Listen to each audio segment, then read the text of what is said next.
As we had mentioned before, the best way to survive a knife attack is to avoid a knife attack. If you haven't checked out our video on avoidance yet, go back and do that right now. In this video, we'll share some tools that can help you survive if you decide that avoidance isn't an option.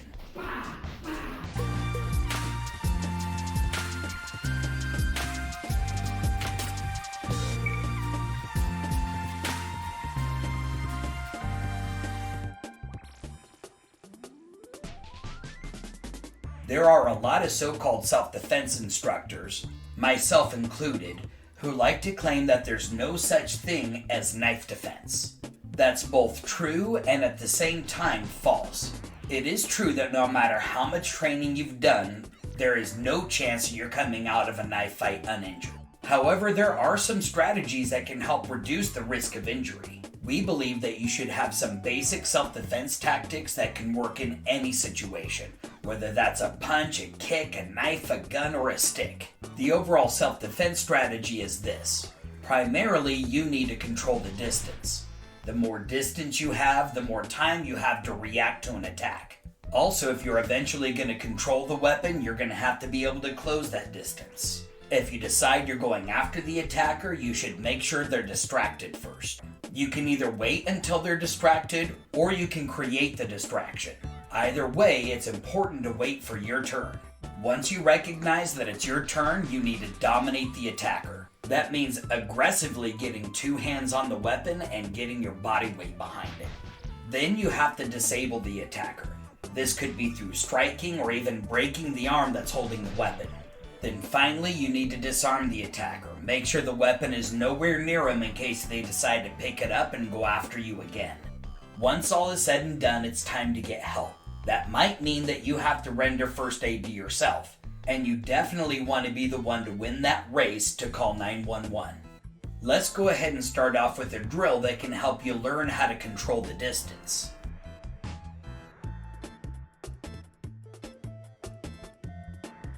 Decide who's going to be the aggressor.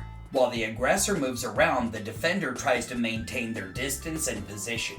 Don't anticipate and move before the aggressor. Instead, try to move as close to the same time as possible. Try to be their mirror. Start slow at first, but as the defender becomes more comfortable, pick up the pace and complexity of the movement. Make sure to switch roles so the other person gets some experience too.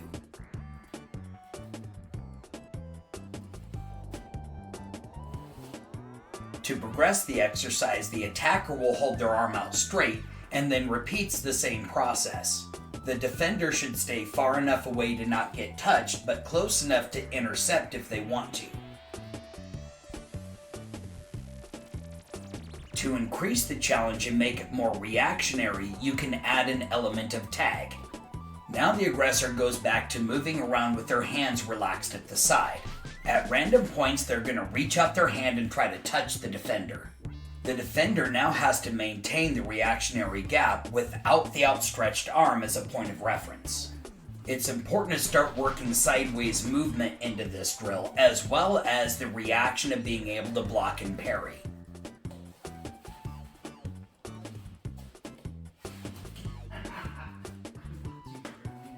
By making training fun, it's more enjoyable and less of a chore.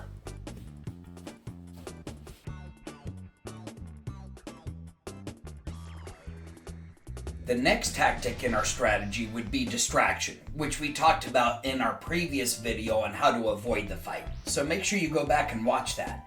For now, we're going to progress the exercise to dominating the weapon. The first thing to cover is our defensive position.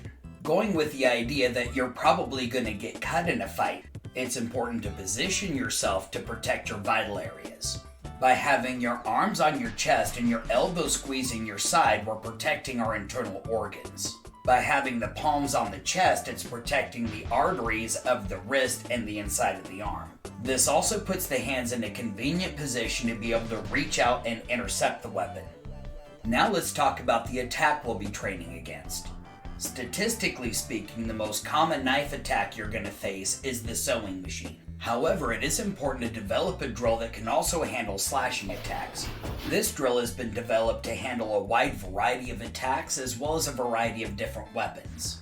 The final point to make before we get into the drill is to avoid moving straight backwards, especially because the driving force of the sewing machine attack would keep you in front of the thread area.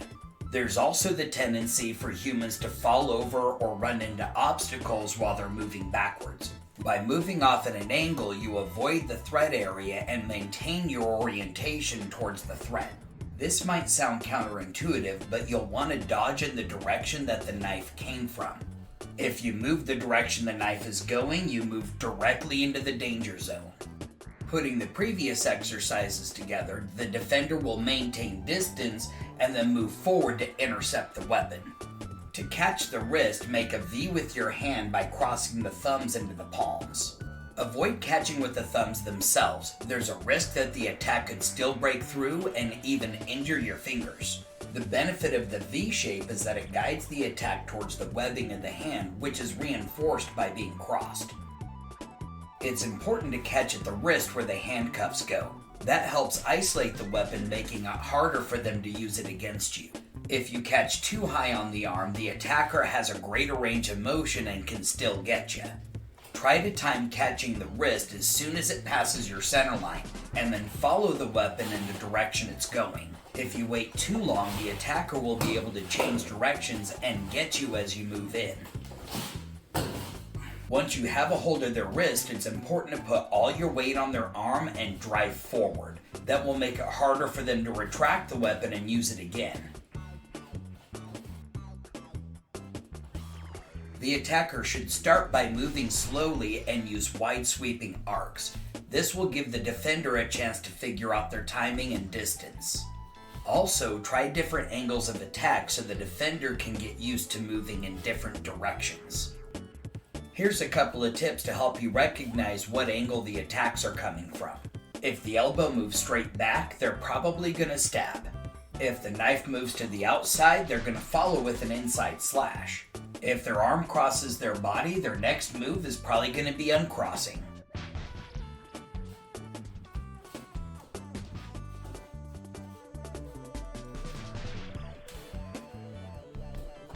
Don't stay in the comfort zone. The attacker should gradually pick up the pace to increase the challenge.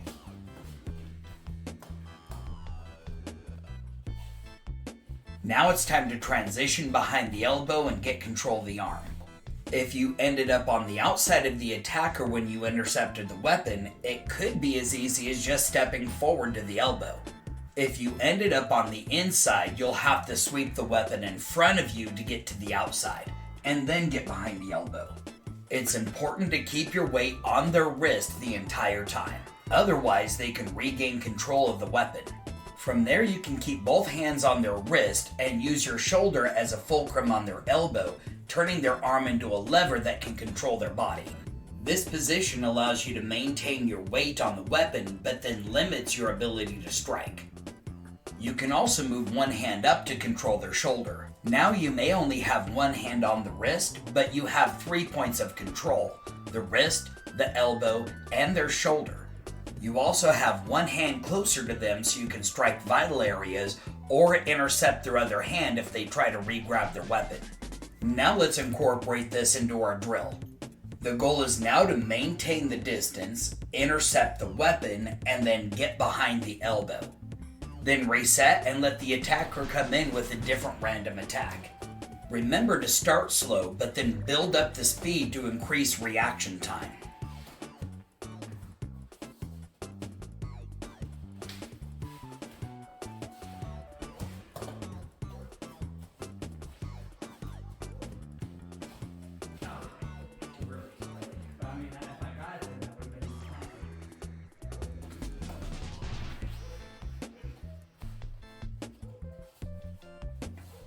If you make a mistake, it's important to adapt and get back to the plan as quick as possible. The most important part is getting both hands on the weapon. The rest of the drill flows from there.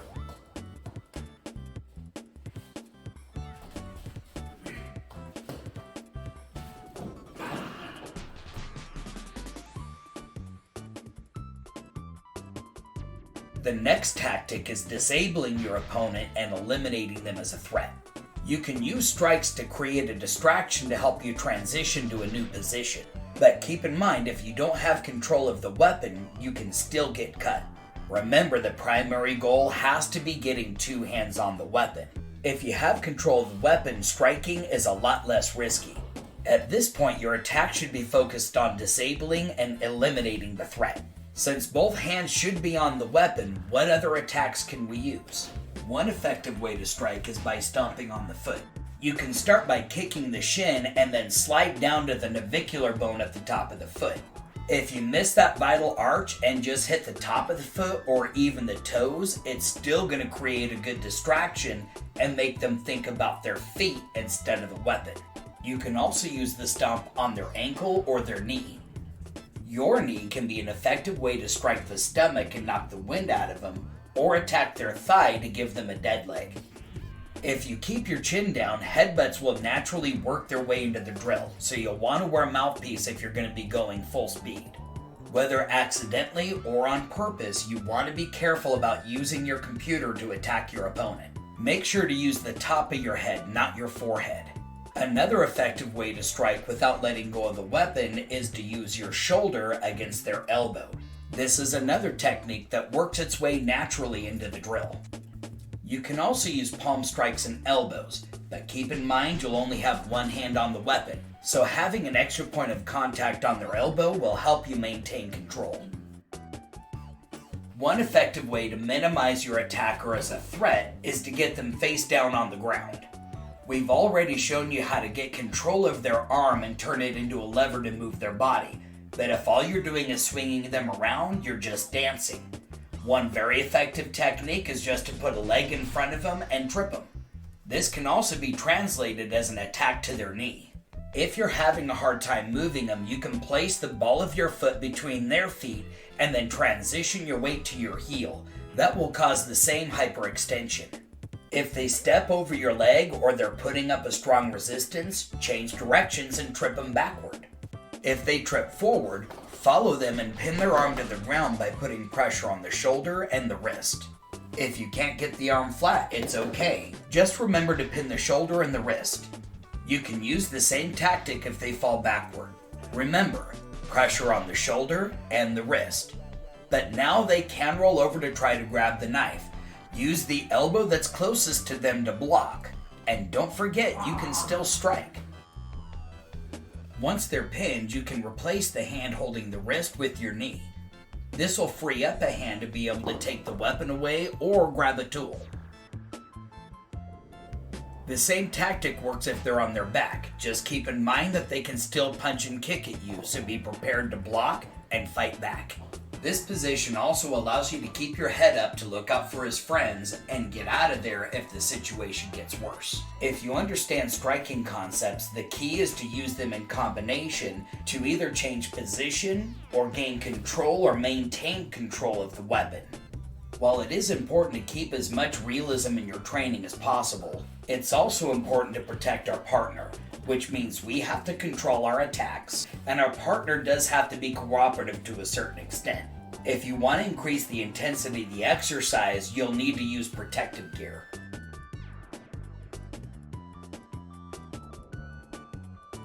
The internet is full of self-defense instructors that watch too many movies and teach knife disarms that would never work in real life.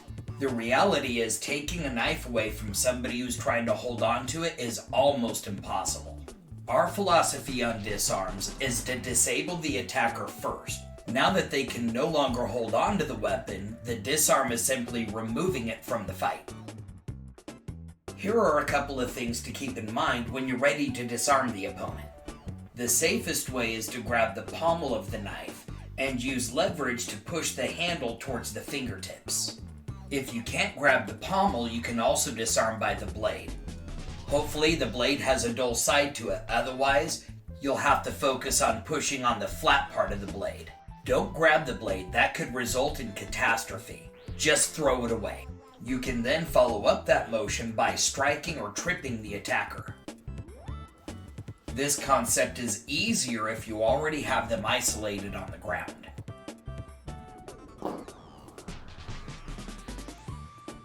Your knife defense strategy should include the tactics of controlling the distance, distracting the opponent, dominating, disabling, and then disarming them.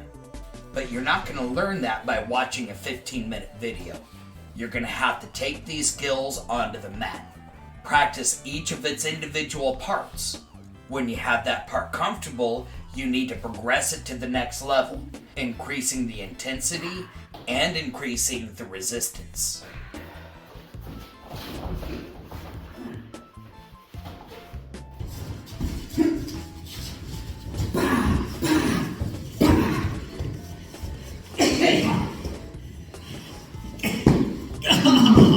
As with any skill, it takes practice and proper training to get good at it. So make sure you look for a good school in your area. If you're in Southern Oregon, contact us for our locations and times. Thanks for watching our video. If you enjoyed it, like it, and make sure to share that with a friend. Click the subscribe button and then hit that notification bell so you can catch our next exciting video.